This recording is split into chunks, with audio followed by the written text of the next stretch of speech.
ሁለተኛ ቆሮንቶስ ምዕራፍ 5 ቁጥር 14 እና 15 ሁለተኛ ቆሮንቶስ ምዕራፍ 5 ቁጥር 14 እና 15 ሁላችንም እናወጣዋለን። እንደዚህ ይላል፣ ይህን ስለቆጠርን የክርስቶስ ፍቅር ግድ ይለናልና። አንዱ ስለ ሁሉ ሞተ፣ እንግዲያውስ ሁሉም ሞቱ። በሕይወትም ያሉት ስለ እነርሱ ለሞተውና ለተነሳው እንጂ ወደፊት ለራሳቸው እንዳይኖሩ ስለ ሁሉ ሞተ። ሁላችንም ደግሞ ትንቢተ ኢሳይያስ ምዕራፍ 53 እናወጣለን። የሰማነውን ነገር ማን አምኗል? የእግዚአብሔር ክንድ ለማን ተገልጧል? በፊቱ እንደ ቡቃያ ከደረቅ መሬት እንደ ስር አድጓል። መልክና ውበት የለውም፣ ባየነውም ጊዜ እንወደው ዘንድ ደንግባት የለውም። የተናቀ ከሰውም የተጠላ የሕማም ሰው ደዌንም የሚያውቅ ነው። ሰውም ፊቱን እንደሚሰውርበት የተናቀ ነው፣ እኛም አላከበርነውም። በእውነት ደዌያችንን ተቀበለ፣ ሕመማችንንም ተሸከመ። እኛ ግን እንደተመታ በእግዚአብሔርም እንደተቀሰፈ እንደተቸገረም ቆጠርነው። እርሱ ግን ስለ መተላለፋችን ቆሰለ፣ ስለ በደላችንም ደቀቀ። የደህንነታችንም ተግሣጽ በእርሱ ላይ ነበረ፣ በእርሱም ቁስል እኛ ተፈወስን። እኛ ሁላችን እንደ በጎች ተቅበዝብዘን ጠፋን፣ ከእኛም እያንዳንዱ ወደ ገዛ መንገዱ አዘነበለ። እግዚአብሔርም የሁላችንን በደል በእርሱ ላይ አኖረ። ተጨነቀ፣ ተሰቃየም፣ አፉንም አልከፈተም። ለመታረድም እንደሚነዳ ጠቦት በሸላቾችም ፊት ዝም እንደሚል በግ እንዲሁ አፉን አልከፈተም። በማስጨነቅና በፍርድ ተወሰደ። ስለ ሕዝቤ ኃጢአት ተመትቶ ከሕያዋን ምድር እንደተወገደ ከትውልዱስ ማን ያስተውላል? ከክፉዎች ጋር መቃብሩን አደረጉ፣ ከባለጠጎች ጋር በሞቱ ሆኗል። ግፍን አላደረገም ነበረ፣ በአፉም ተንኮል አልተገኘበትም ነበር። እንግዲህ የሁለተኛ ቆሮንቶስ ምዕራፍ 5 ከቁጥር 14 እስከ 15 ባለው ላይ ጳውሎስ የምሆነውን ነገር የሆንኩት፣ የማደርገውን ነገር ሁሉ የማደርገው፣ የመሰጠቴ ጥግ፣ የመኖሬ ምክንያት፣ የማገልገሌ ሚስጥር የሆነ ግድ የተሰኘውበት ጉዳይ አለ ብሎ ይጀምርላቸዋል። ግድ የተሰኘውበት ነገር አለ። ምንድነው ግድ የተሰኘበት ጳውሎስ ሲባል? ግድ የተሰኘውት በክርስቶስ ኢየሱስ ፍቅር ነው ይላቸዋል። ለዚህም መሆን የሆንኩትን ነገር ሁሉ ሆኛለሁ፣ ማድረግ የሚገባኝን ነገር ሁሉ አድርጌያለሁ፣ መተው ያለብኝን ነገር ሁሉ ስለ ክርስቶስ ስል ትቻለሁ። ፊልጵስዩስ ላይ እንደዛ ነው አይደለም የሚለው? የምመካበት በስጋ የሚመካ ቢኖር እኔ እበልጠዋለሁ። ለኔ የሚጠቅም ነገር አለ። በስምንተኛ ቀን የተገረዝኩኝ ነኝ። ከእስራኤል ወገን ይሆን ከቢንያም ወገን ይሆንኩኝ። ከዕብራዊ ብባል እንደኔ ዕብራዊ የሆነ፣ ስለ ሕግ ብትጠይቁኝ ደግሞ ፈሪሳዊ ይሆንኩ፣ ስለ መቅናት ብትጠይቁኝ ደግሞ ቤተክርስቲያንን የማሳድር ነኝ። ነገር ግን ይላል ስለ ጌታዬ ስለ ኢየሱስ ክርስቶስ ስል ይህን የሚጠቅመኝን ነገር ሁሉ እንደ ጉዳት እንደ ጉድፍ ቆጥረዋለሁ። ለምን ሲባል ግድ የተሰኘውበት ጉዳይ አለ፣ የተያዝኩበት ጉዳይ አለ፣ ልቤ የተያዘበት ነገር አለው። የምተወው ዝም ብዬ አይደለም፣ ሞኝ ሆኜ አይደለም፣ የሆነ የማያውቅ ሰው ሆኜ አይደለም። የተያዝኩበት ነገር ስላለ ነው፣ የተነካውበት ነገር ስላለ ነው። ነፍሴን እንደ መልህቅ የያዛት ነገር አለ እና ምን ይሁን ሲባል ይሄ የክርስቶስ ፍቅር ነው ብሎ ይጀምርላቸዋል። የክርስቶስ ፍቅር ይዞኛል፣ ግዳስ ብሎኛል። ጳውሎስ ግድ የሚለውን ቃል በጣም ይወደዋል አይደለ? ወንጌልን ብሰብክ ምን ደርሶብኝ ነው ይላል? ግድ ደርሶብኝ ነው ይላልና አሁንም ግድ የተሰኘውበት ነገር አለ። አትደነቁ፣ አትገረሙ። አገልግሎቴን አይታችሁ፣ ኑሮዬን አይታችሁ፣ መቀደሴን ለእግዚአብሔር መለየቴን አይታችሁ፣ በብዙ ዋጋ በብዙ ፍርሃት ማገልገሌን አይታችሁ እንዳትደነቁ። ለምን ሲባል ግድ የተባልኩበት ጉዳይ አለ። የክርስቶስ ፍቅር ምን ብሎኛል ይላል? ግድ ብሎኛል። ለህይወቴ ምንጭ የሆነው የክርስቶስ ፍቅር ነው። ለመኖሬ ምክንያት የሆነው የክርስቶስ ፍቅር ነው። እንዳበደ ሰው የሆንኩትኝ ከፍቅሩ የተነሳ ነው እና የተያዝኩበት ነገር አለ ይላል። ልቤ የተያዘበት ነገር አለ። ይህ የክርስቶስ ፍቅር ነው ይላል። ክርስቶስ ኢየሱስ በወንጌላት መጽሐፍ ላይ ስትመለከቱት አንድ የሚወደው ጥያቄ አለ። አንድ ደጋግሞ የሚለው ነገር አለ። ዮሐንስ 14 ላይ እንደዚህ ይላል፣ ብትወዱኝ የሚል ጥያቄ ያቀርብላችኋል። ምን ብትሉኝ? ብትወዱኝ ምን አድርጉኝ? ትእዛዜን ጠብቁ። ምን ብትሉኝ ግን መጀመሪያ ብትወዱኝ። የትኛውንም ትእዛዝ ልትጠብቁ ስትነሱ መጀመሪያ ምን ብትሉኝ? ብትወዱኝ። የሉቃስ ወንጌል ምዕራፍ 9 ቁጥር 23 ላይ እንደዚህ ይላል፣ በኋላዬ ሊመጣ የሚወድ ቢኖር ምን ያደርግ? ራሱን ይካድ፣ መስቀሉንም ዕለት ዕለት ተሸክሞ ምን ይበለኝ? ይከተለኝ። ክርስቶስ ኢየሱስ እንደዚህ ከባድ የሆነ ጥያቄ እየጠየቀ የመጀመሪያ ግን ብትወዱኝ የሚል ጥያቄ ያቀርባል። ብትወዱ። ክርስትና ከመውደድ የምንጀምረው ህይወት ነው። ክርስትናችንን የጀመርነው ወደን ነው፣ ተገደን አልጀመርነው። እና ክርስቶስ ኢየሱስ በኋላ ሊመጣ ምን የሚል አሁን እመጣለሁ ብቻ አይደለም፣ እከተልሃለሁ ብቻ አይደለም፣ ምንም ቢል ብትወድ። እና ከባድ ነገር ነው የሚጠይቀው። ራሳችሁን ካዱ። ሰው ለራሱ ያለው ቦታ ከፍ ያለ ነው። ሰው የራሱን ነገር ማድረግ የሚወድ ነው ሁላችንም። እና ብትወዱ ግን ምን በሉ? ራሳችሁን ካዱ።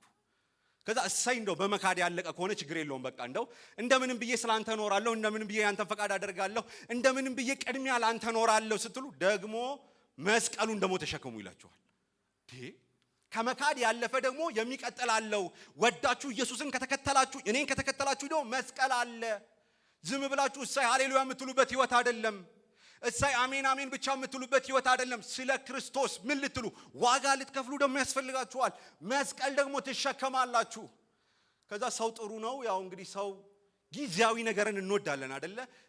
የሆነ ሞመንቶች ላይ የሆነ ከባድ ነገር ማድረግ እንችላለን። ከዛ ኢየሱስ መቼ ያለ ዕለት እኔን ከተገናኛችሁበት ጊዜ አንስቶ ምን ብትሉ ስትከተሉ፣ ወዳችሁ ስትከተሉ ዕለት ራሳችሁን ካዱ። ዕለት መስቀል ተሸከሙ። ዕለት ስለ እኔ፣ ስለ ክርስቶስ፣ ስለ መንግስቱ ዋጋ ለመክፈል ራሳችሁን አዘጋጁ ብሎ ኢየሱስ ብትወዱ የሚል ጥያቄ አለው። ጳውሎስ ደግሞ ተነሳና የክርስቶስ ፍቅር ምን ይለኛል? ግድ ይለኛል። ግድ ስለተሰኘው በዚህ ፍቅር ስለተያዝኩኝ እከተላለሁ አለ። በዚህ ፍቅር ስለተያዝኩኝ እንደ እብድ ሆኜ እኖራለሁ አለ ጳውሎስ። ይህን የክርስቶስ ኢየሱስ ፍቅር ክርስትናችንን ስንጀምር የጀመርነው በፍቅር ነው። ክርስትና የሚቀጥለውም በፍቅር ነው። ስትጀምሩ በፍቅር ነው የጀመራችሁት። ኢየሱስ ገርሞን ነው የጀመርነው አይደለ? እንዴት እኔን ኃጢአተኛውን ወደድክ ብለን ነው የጀመርነው። ክርስትና ደግሞ ስትቀጥሉት በጠባቧ በር የገባ ነው። በቀጭኗ መንገድ ደግሞ ስንሄድ የምንሄደው የምንቀጥለውም በፍቅር ነው። ፍቅር የሌለው ሰው ክርስቶስ ኢየሱስን ይሄ ግድ የተሰኘውበት ተይዤበታለሁ ያለው ፍቅር ሰው ልብ ውስጥ ከሌለ ክርስትና ዳገት ነው የሚሆነው።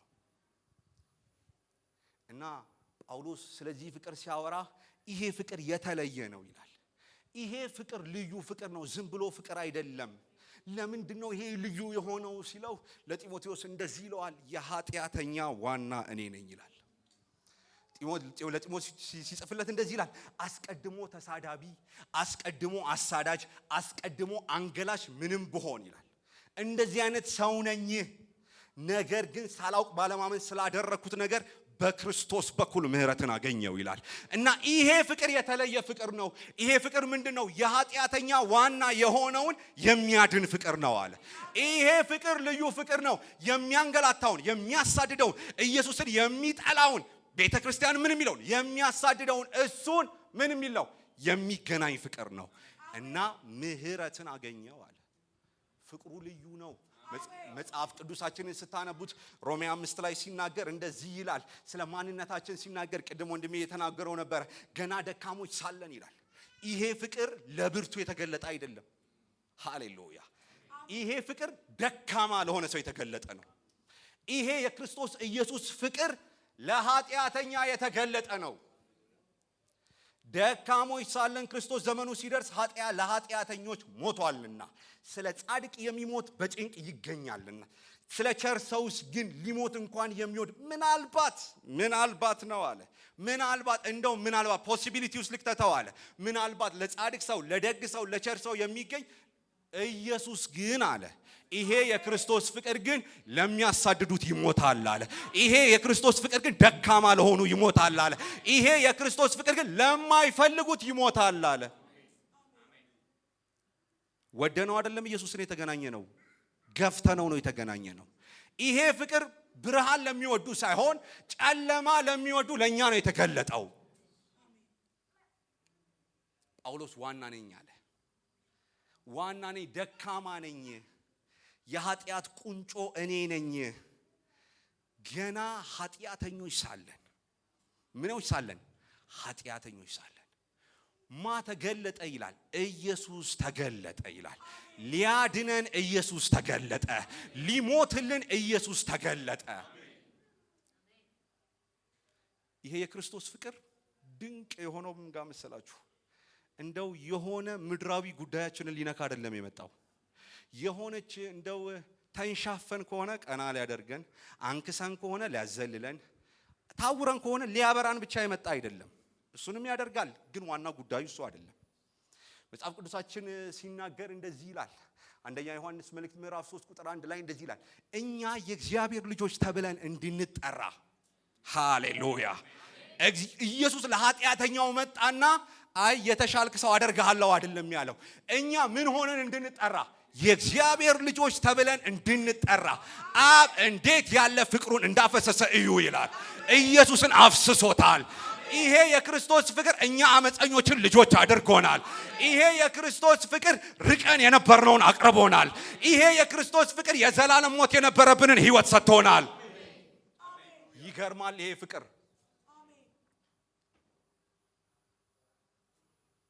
ክፍሉ ሲደመድመው እንደዚህ ይላል፣ እንዲሁም ነን ይላል። ሃሌሉያ! ትጠራጠራላችሁ፣ ልትሆኑም ላትሆኑም ትችላላችሁ። አይደለም አብ ያፈሰሰው ፍቅር ኢየሱስን ሲያፈስላችሁ፣ ኢየሱስ ክርስቶስን ሲሰጣችሁ እርግጠኛ ሁኑ ልጆች ያደርጋችኋል አለ። እኛ በዚህ የተሰበሰብን የእግዚአብሔር ልጆች ነን። በክርስቶስ በኩል የእግዚአብሔር ልጆች ነን። በክርስቶስ በኩል ቅድስተ ቅዱሳን መግባት ሆኖልናል። በክርስቶስ በኩል የእግዚአብሔር ልጆች፣ የእግዚአብሔር ወራሾች ሆነናል። ወራሽ አደረገን ጌታ። ብርና ወርቅ አልወረስንም፣ ምድራዊ ነገር አልወረስንም፣ አይመጥነንም። ከልጁ ጋር ይላል የእግዚአብሔር ወራሾች ነን። ከልጁ ጋር የእግዚአብሔር ወራሾች ነን። ከኢየሱስ ጋር የእግዚአብሔር ወራሾች ነን። አይመጥናችሁ ምድራዊ ነገር፣ ከኢየሱስ ጋር የእግዚአብሔር ወራሾች ናችሁ። እኔ አላቅም በምን አይነት ሁኔታ ውስጥ እንዳላችሁ፣ ግን ከኢየሱስ ጋር ወራሾች ናችሁ። የሚመጣ ንጉሥ አለን። እንዲሁ ሲሄድ የተመለከትነው ሲመለስ ደግሞ እናየዋለን። ስፍራን ያዘጋጀልን ኢየሱስ አለን እና ይሄ ፍቅር አለ ጳውሎስ የሚገርም ነው አለ። በፍጹም አለ ይሄ የሚገርም ፍቅር ነው፣ የሚደንቅ ፍቅር ነው። ኃጢአተኛውን ያጸደቀ ፍቅር የሚገርም ነው። የማይፈልጉትን የፈለገ ፍቅር ኢየሱስ ብቻ ነው። አሜን። ጨለማን የሚወዱትን የጠራ፣ ኃጢአተኛና ደካሞች የሆነውን የጠራ። ለዚህ ነው አይደል ቆሮንቶስ ላይ ሲነገር እንደዚህ ይላል፣ በተጠራችሁ ጊዜ የሚል ቃል አለ። በተጠራችሁ ጊዜ፣ እያንዳንዳችን በተጠራችሁ ጊዜ ወንድሞች ሆይ ይላል፣ ከእናንተ ጠቢብ የነበረ ማንም የለም ይላል። እግዚአብሔር ግን የዓለምን የምድርን ጥበብ ያሳፍር ዘንድ ምንን መረጠ ይላል? ሞኝን መረጠ። እግዚአብሔር የተናቀውን ነገር መረጠ። እግዚአብሔር ደካማ የሆነውን ነገር መረጠ። በማ በኩል? በክርስቶስ ኢየሱስ በኩል። ስለዚህ ይሄ ፍቅር ምን አደረገን አለ? ልጆች አደረገን አለ። ይሄ ፍቅር የልጅነትን ስልጣን ሰጠ አለ። የሆነ የተሻሉ ሰዎች አይደለም ያደረገን፣ የሆነ ጴንጤ የሆኑ የሆነ ክርስቲያን የሆኑ ሳይሆን የሰማይ መንግስትን እግዚአብሔር ሰጠን። የሰማይን ብርሃን እግዚአብሔር አበራልን እና ይሄ ፍቅር የሚገርም ነው አለ ጳውሎስ። የአንደኛ ዮሐንስ መልእክትን እንደሰጠን እዩ የሚለውን ቃል ሳስብ፣ በአዲሱ መደበኛ ትርጉም አፈሰሰው የሚለውን ቃል ሳስብ ኢሳይያስ ይመጣብኛል። ኢሳይያስ ክርስቶስ ኢየሱስ ከመምጣቱ ከ700 ዓመት በፊት የተናገረው ትንቢት አለ። እንደዚህ አለ። ትንቢተ ኢሳይያስ ምዕራፍ 53 በጣም ብዙ አይሁዳውያን የሚተናነቃቸው ክፍል። ይሄ በዳዊት ዙፋን ላይ ይቀመጣል፣ መሲህ ይመጣል፣ ሙሴ ከናንተ መካከል ነብይ ያስነሳላችኋለሁ ያለን ይሄ ኢየሱስ ይሄ መሲህ 53 አይገባቸውም። 53 ጋር ሲመጡ የሆነ ውበታም መሲህ አይደለም የሚያዩት። 53 ጋር ሲመጡ ድል የሚያደርግ መሲህ አይደለም የሚያዩት። 53 ጋር ልክ ሲደርሱ አንብበው ልክ 53 የቶራ መጽሐፍ 53ኛው ላይ ሲደርሱ ይከብዳቸዋል አይሁዳውያን። ይሄ የተሰቃየ መሲህ፣ ይሄ መልክ ያጣ መሲህ፣ ይሄ ኃጢአተኛውን ሊያጸድቅ የወረደ መሲህ፣ ይሄ የቁጣ ልጅ የተባልነውን እኛን ልጆች ሊያደርገን የወረደ መሲህ አየሁት አለ። አየሁ፣ ተመለከትኩት አለ። አሁን ሲበራልኝ ሳየው የሰማነውን ነገር ማን አምኗል አለ። የሚታመን አይደለም አለ። በፍጹም ያማቀው አይደለም አለ። ብዙ ትንቢት የተናገርኩለት ያወራሁለት ይሄ ከድንግል ይወለዳል ያልኩት እሱ አይመስልም አለ። የሰማነውን ነገር ማን አምኗል? ማን አምኗል? የሰማነውን ነገር እንደዚህ ይላል። የሰማነውን ነገር ማን አምኗል? የእግዚአብሔር ክንድ ለማን ተገልጧል?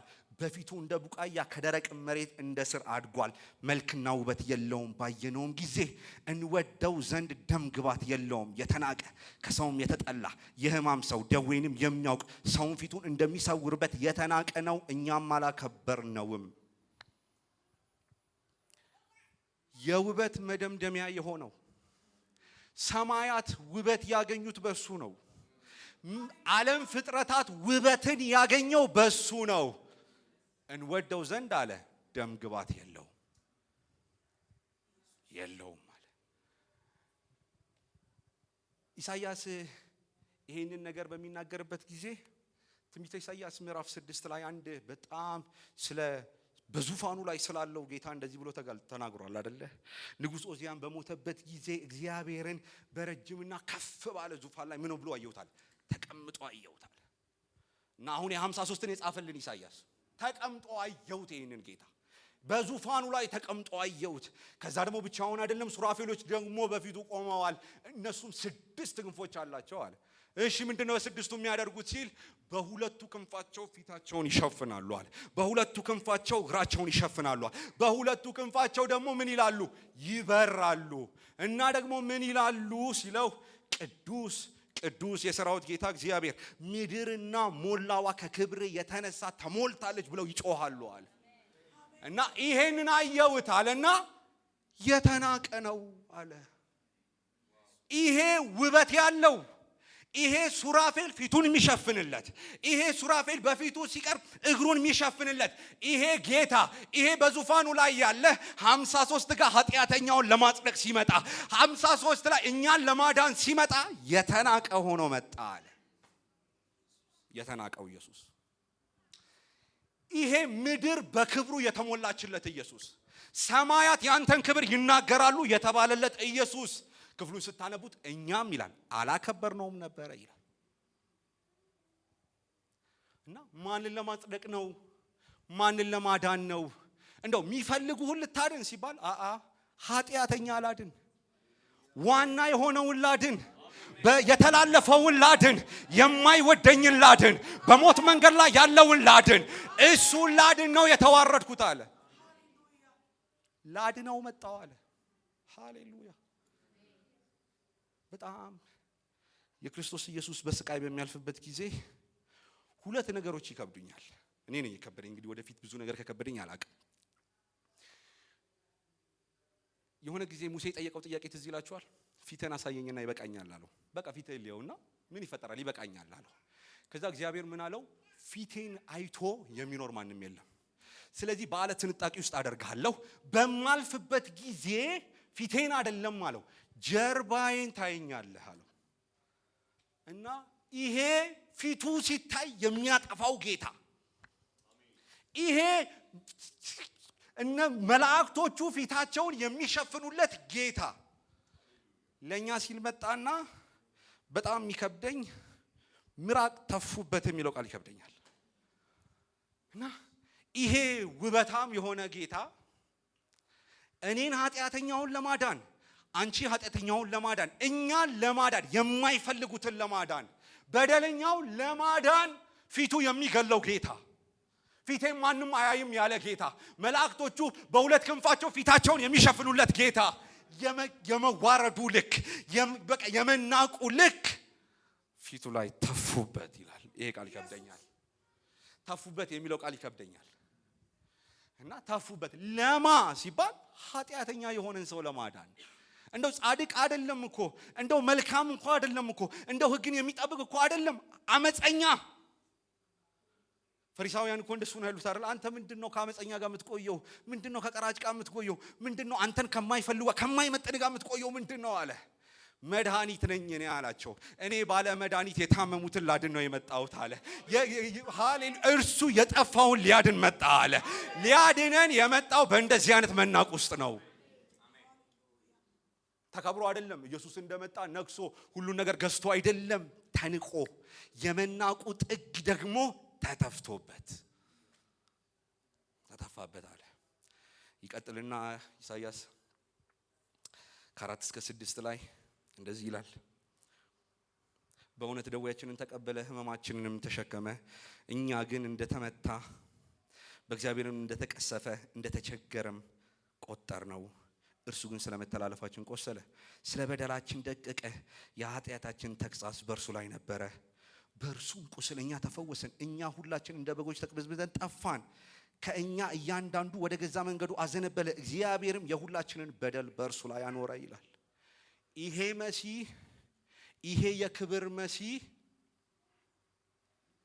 እንደዚህ የተሰቃየው፣ እንደዚህ የተዋረደው፣ እንደዚህ ውበቱ እንዲጠፋ የሆነው እሱ ስላደረገው ነገር አይደለም ይለናል። 4-6 እሱ ምንም አላደረገም፣ እርሱ ንጹህ ነው። ጲላጦስ እንደዛ ነው አይደለም የሚለው? ይህ ንጹህ ሰው ነው አለ እኮ ጲላጦስ። እና ንጹህ ነው። ኢየሱስ ሲከራከራቸው ስለ የትኛው ኃጢአታዊ ነው የምትከሱኝ? በድንጋይ ልትወግሩኝ የተነሳችሁ ስለ የትኛው? ኃጢአት የሌለበት ነው እሱ። እርሱ እጅግ በጣም ንጹህ ነው። እና ይሄ አለ ቆሰለ አለ፣ ደቀቀ አለ። በምን ምክንያት ቆሰልክ ሲለው ኢሳይያስ የቆሰለው ስለነሱ መተላለፍ ነው አለ። የቆሰለው ስለነሱ ደዌ ነው አለ። የቆሰለው የደቀቀው መልኩን ያጣው የተላለፉ ሌሎች ስላሉ ነው አለ። እሱማ ንጹህ ነው፣ እሱማ ቅዱስ ነው፣ ግን መተላለፋችንን በእርሱ ላይ አኖረ ይለኛል። እና ዮሐንስ ወንጌል ላይ ኢየሱስ አንድ የሚለው ነገር አለ። ብቻዬን አይደለሁም ይላል ኢየሱስ በብዛት። ብቻዬን አይደለሁም፣ አብ ከኔ ጋር ነው ይላል። እና አይደለሁም ብቻዬን አለ። አይደል፣ በፍጹም አይደለሁም፣ አብ ከኔ ጋር ነው ያለው አለና እዚህ መስቀል ላይ ሲወጣ ኢየሱስ ግን አንድ ነገር አለ። የመጨረሻው ውረድ ብለው ሲንቁት፣ እስቲ ውረድ፣ ሌሎችን አዳንክ፣ እስቲ ራስህን አድን፣ ምንድነው እዛ ላይ ተሰቅለህ የምትቆየው? ውረድ እስቲ ሲሉት ኢየሱስ ዝም አለና ተጠማ። ይሄን ሁሉ ነገር አለፈና እንደዚህ አለ፣ ኤሎሂ ኤሎሂ ላማ ሰበክታኒ፣ አምላኬ ለምን ተውከኝ አለው ኢየሱስ። ለምን ተውከኝ? አይደለሁም ያለ ጌታ፣ ብቻዬን አይደለሁም ያለ ጌታ መታውን ተስል ኖ ኖ ኖ እኔ ብቻዬን አይደለሁም አለና እዚህ መስቀል ላይ ሲወጣ ግን፣ እዚህ በደም የተጨማለቀ መስቀል ላይ ሲወጣ ግን ለምንድን ነው የተውከኝ አለው። ለምን ተተውኩ? አባቱ ዞር አለበት። ለምን ሲባል የኛን መተላለፍ በሱ ላይ አኖረው ይላል። የኛን ኃጢአት ወሰደና፣ የኛን በደል ወሰደና፣ የኛን ኃጢአት የኛን መተላለፍ ሁሉ ወሰደና በልጁ በክርስቶስ ኢየሱስ ላይ ያደረገው። የቁጣውን ልክ ኢየሱስ ላይ አወረደበት እና ኢየሱስ አለ ለምን ተውከኝ? እኛ እንዳንተው፣ እኛ ዘላለም እንዳያመልጠን፣ እኛ ከልጅነት እንዳንጎድል እግዚአብሔር አብ ልጁን ኢየሱስን በመስቀል ላይ ተወው። ለማን ነው እንዲሆንከው ሲባል ለኃጢአተኛ። ለማን ነው እንዲሆንከው? ሕግን ለሚጠብቅ ኖ ኖ ኖ ኖ ለማይፈልገኝ። ለማን ነው እንዲሆንከው? ውገረው ውገረው ለሚለኝ። ለማ? ለኃጢአተኛ ዋና ለሆነው የክርስቶስ ፍቅር በእውነት ግድ ይበለን። በኢየሱስ ክርስቶስም ግድ ይበለን። ይሄ ፍቅር በተከሸነ ቃላት የምናወራው ሳይሆን በመንፈስ ቅዱስ ይብራልን። በጌታ በኢየሱስ ክርስቶስም በመንፈስ ቅዱስ ይብራልን። ልጁ መልኩን ያጣበት ይሄ ፍቅር ይብራልን። ኢየሱስ ክብሩን የጣለበት ይሄ ፍቅር ይብራልን። እንደ ጳውሎስ ግድ ይለኛል ማለት ይሆነልን። ሃሌሉያ። እና ከመሰቃየቱ የተነሳ እጁን ሲወጉት፣ እግሩን ሲወጉት፣ በጦር ሲወጉት ምንድን ነው ሲባል ኃጢአተኛ ለማዳን ቅዱስ የሆነው ጻድቅ የሆነው ንጹህ የሆነው ዓለማትን ሁሉ የፈጠረው እሱ ምን ኃጢአተኛን ለማዳን እኛን ለማዳን። በጣም ከምንገረብበት ነገር አንዱ መዳን ብቻ ነው። በእግዚአብሔር መንግስት ውስጥ ከሚያስደንቃችሁ ነገር መዳን ካላስደንቃችሁ ድጋሚ ኢየሱስ ክርስቶስ ሆይ እባክህ ግን አብራልኝ ማለት ያለብን ጉዳይ ነው። እና ይሄ ንጹህ የሆነ ጌታ ምን አለ? ስለኛ ሞተ። ከዛ ይቀጥልና 7 ላይ እንደዚህ ይላል፣ ተጨነቀ፣ ተሰቃየ፣ አፉንም አልከፈተም፣ ለመታረድም እንደሚነዳ ጠቦት በሸላቾች ፊት ምን አለ? እንደሚታረድም ዝም አለ። ሁለተኛው ክርስቶስ ኢየሱስ በስቃዩ ጊዜ ካደረገው ነገር ደግሞ በጣም የሚከብደኝ ዝም አለ የሚለው ቃል ነው። ለምን መሰላችሁ ዝም አለ የሚከብደኝ? አሁን የሰው ልጆች አጥንተው በጣም ሳይንቲስቶች አጥንተው ያልጨረሱትን ፍጥረተ ዓለም ክርስቶስ ኢየሱስ ይሁን በሚል ቃል ከሌለበት ስፍራ ያመጣው ኢየሱስ ነው። እና ከተናገረ የተናገረው የሚሆንለት አምላክ ነው። እነዚህ ፍጥረት ሁሉ አንዴ ይሁን ብሎ ሆነው ቀርተውለታል። እና ይሄ ጌታ ምን አለ ይለናል? እንደሚታረድ በግ ስለኛ ኃጢአት ዝም አለ። ይከብደኛል። እኔ ዝም አለ ይከብደኛል። ዝም አለ። በሊቀ ካህናቱ ፊት ኢየሱስ ዝም አለ። በጲላጦስ ፊት እስቲ አውራ፣ እስቲ ተናገር፣ እስቲ ተናገር እኮ ሲለው ኢየሱስ በጲላጦስ ፊት ዝም አለ። ንጹህ ነህ፣ እስቲ ተናገር፣ እንደው ራስን እስቲ ዲፌንድ አድርግ፣ እስቲ አሁን ከሚከሱ ነገር እስቲ ውጣ፣ ተናገር፣ አውራ ሲባለው በሄሮድስ ፊት ዝም አለ። ህዝብ ተሰብስቦ ስቀለው፣ ግደለው ሲል ኢየሱስ ዝም አለ። ለማ ሲባል ለኔና ለናንተ ሲል፣ ለማ ሲባል ለኃጢአተኛ ሲል፣ ለማ ሲባል እኛን ለማዳን ሲል ዝም አለ።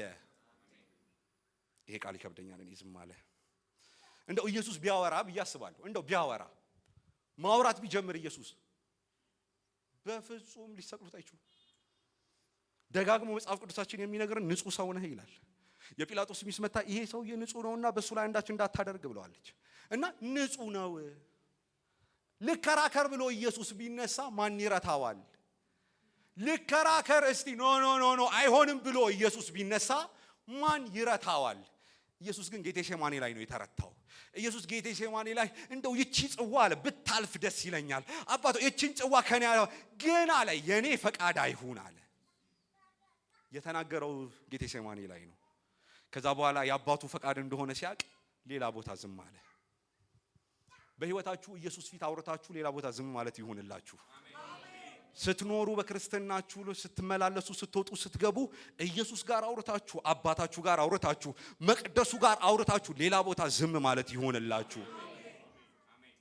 በህይወታችን ብዙ ነገሮቻችንን እያደናቀፍን ያለነው ብዙ በማውራታችን ነው።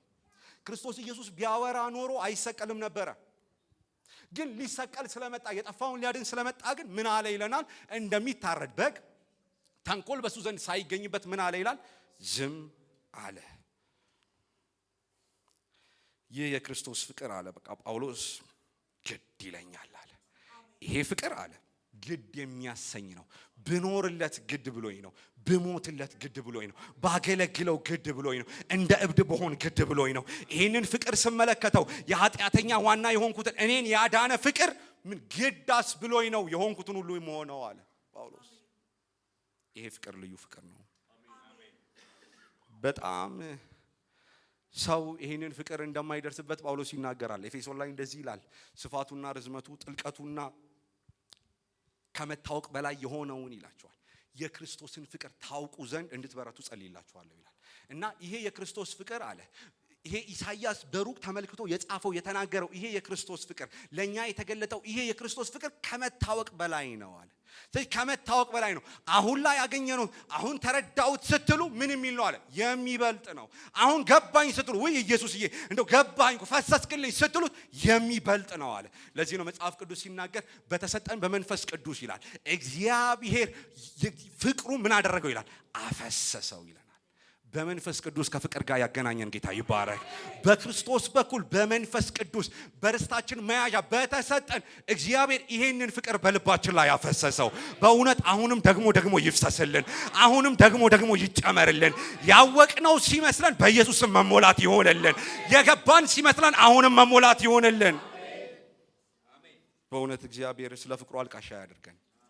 በእውነት አልቃሻ ያድርገን እግዚአብሔር። እንደዚህ የተዋረደ ጌታ ነው የምናመልከው። እንደዚህ የተናቀ አምላክ ነው የምናመልከው። ምንድነው ምክንያት ሲባል ግን ኃጢአተኛን ወዶ አይመጣውም። ራሱ ልክ አይመጣም፣ ግን ኃጢአተኛውን ወዶ። ስለዚህ በዚህ የተሰበሰባችሁ እንዳላችሁ በክርስቶስ ኢየሱስ የተወደዳችሁ ናችሁ። በዚህ ያላችሁ ምንም አይነት የህይወት መስመር ውስጥ ሁኑ፣ ምንም አይነት ጎዳና ላይ ሁኑ፣ ኢየሱስ ክርስቶስ በማይለወጥ ፍቅር ወዷችኋል። ኢየሱስ ክርስቶስ በማይቀየር ፍቅር ወዷችኋል። እግዚአብሔር ፍቅሩን ያፍስስላችሁ። እግዚአብሔር በፍቅሩ ይገናኛችሁ። ዛሬም አሁንም ነገም እስከ መጨረሻው ድረስ በፍቅር እግዚአብሔር ይባርካችሁ።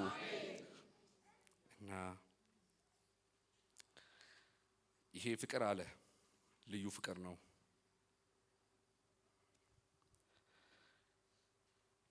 የሉቃስ ወንጌል ምዕራፍ 7 ከ36 ጀምሮ አንድ እንደዚህ የሚል ሐሳብ አለ። ስምዖን በሚባል ቤት ኢየሱስ ክርስቶስ ራት እንዲበላ ለመነው የሚል ቃል እናገኛለን። እና ኢየሱስ ተለምኖ ፈቅዶ ሳይሆን ተጠርቶ ተለምኖ በብዙ ልመና ጠራውና ወደ ቤቱ ገባ ይለናል።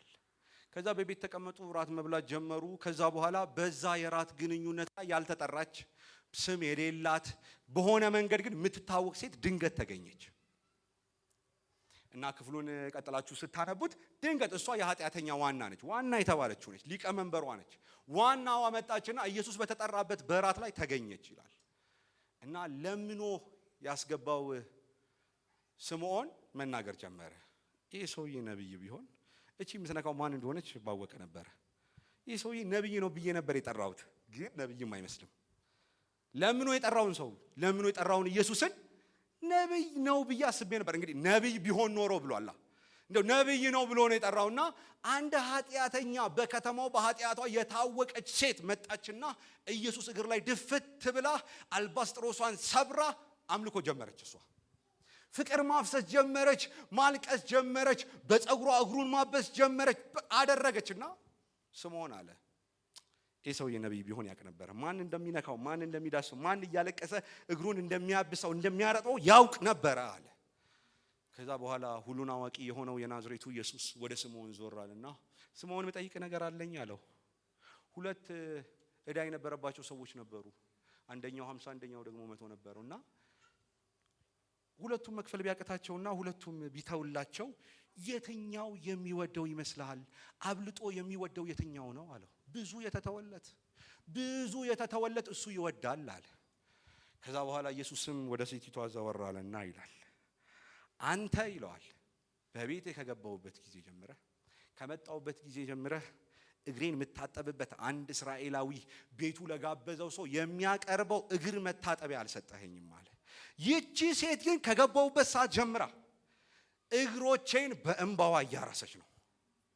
አንተ እንደው ዘይት ጠብ እንዳደርግ ለፀጉሬ ጠብ ማደርግበት ነገርን አልሰጠኸኝም። ይቺ ሴት ግን ሽቶውን ሰብራ እግሬን እያበሰች ነው እና ለምኖ የጠራውን ኢየሱስን ኖሮ አቀለለው። ለምኖ ቤቴ ግባ ያለውን ኢየሱስን አንድ አይሁዳዊ ቤቱ ሲገባ መደረግ ያለበትን ነገር ሁሉ ትቶ ይህ ሰውዬ ነብይ ቢሆን አለ። ኢየሱስ እኛ ቤት ገብቷል። ኢየሱስ በምህረቱ እኛ ሰፈር መጥቷል።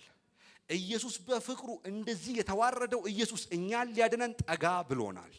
ቤታችን ገብቷል። በእውነት እንደ ስምዖን መሆን አይሆንብን። ያለንን ነገር ሁሉ እንስበርለት። ለሌላ ነገር ላናውለው ያለንን ነገር ሁሉ እንስበርለት። ለሌላ ነገር ላንጠቀመው ያለንን ነገር ሁሉ እንስበርለት። ክፉ መንፈስ አለ፣ የይሁዳ መንፈስ።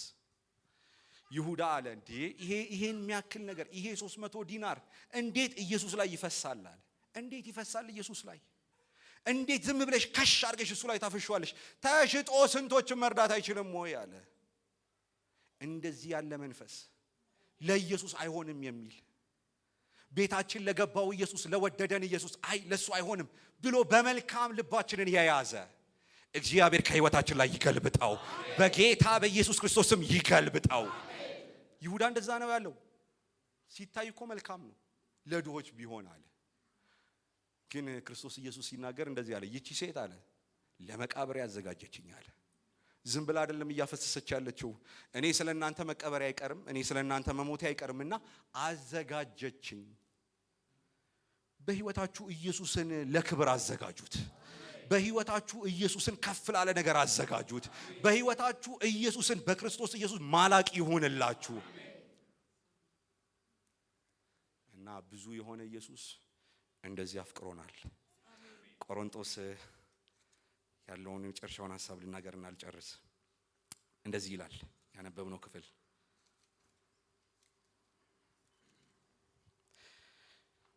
እንግዲህ ይህን ስለቆረጥን የክርስቶስ ፍቅር ግድ ይለናልና አንዱ ስለ ሁሉ ሞተ፣ እንግዲያውስ ሁሉም ሞቱ። በህይወት ያሉትም ስለ እነርሱ ለሞተውና ለተነሳው እንጂ ወደፊት ለራሳቸው እንዳይኖሩ ስለ ሁሉ ሞተ።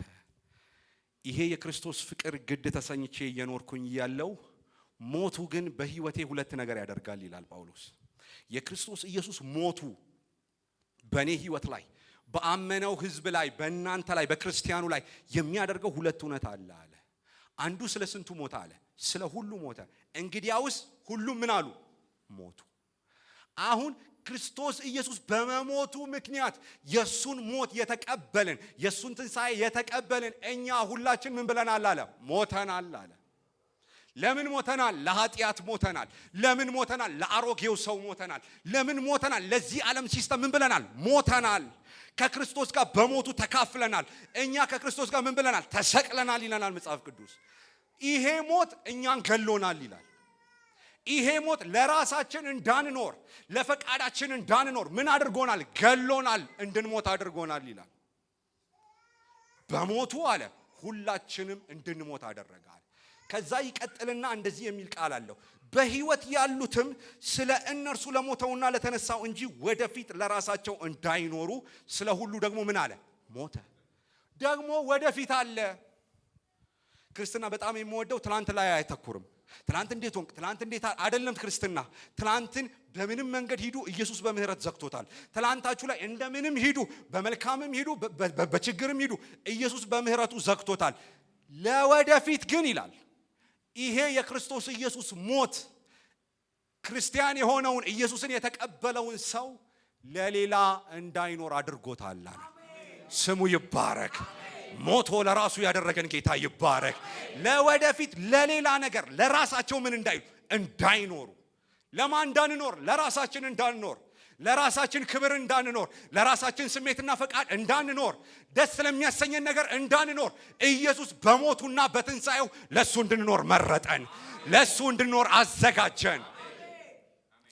ለዚህ ነው ጳውሎስ በገላትያ ላይ ሲናገር እንደዚህ ይላል፣ ለእግዚአብሔር ሕያው ሆኜ እኖር ዘንድ ይላል በሕግ በኩል ለሕግ ሞቻለሁ ከክርስቶስ ጋርም ተሰቅያለሁ ይልና እንዲህ የሚል ቃል አለ፣ ከእንግዲህ እኔ አልኖርም ክርስቶስ ግን ይላል በእኔ ይኖራል። ኢየሱስ በእኛ ውስጥ ይኖርልን። የሞተው ኢየሱስ በእኛ ውስጥ ይኖርልን። ደግሞ ድል አድርጎ የተነሳው ኢየሱስ በእኛ ውስጥ ይኖርልን። የክርስቶስ ሞት እኛን ለዓለምና ለዛኛው ነገር ገሎናል። የክርስቶስ ሞት ደግሞ ወደፊት ለእርሱ እንድንኖር አስነስቶናል። ስሙ ለእግዚአብሔር የተባረከ ይሆን። የወደደን ጌታ አለ፣ ያፈቀረን ጌታ አለ። በእውነት እግዚአብሔር በመንፈሱ ይባርከን። እግዚአብሔር በህልውናው ይባርከን። ደግሞ ፍቅሩን ያብዛለን።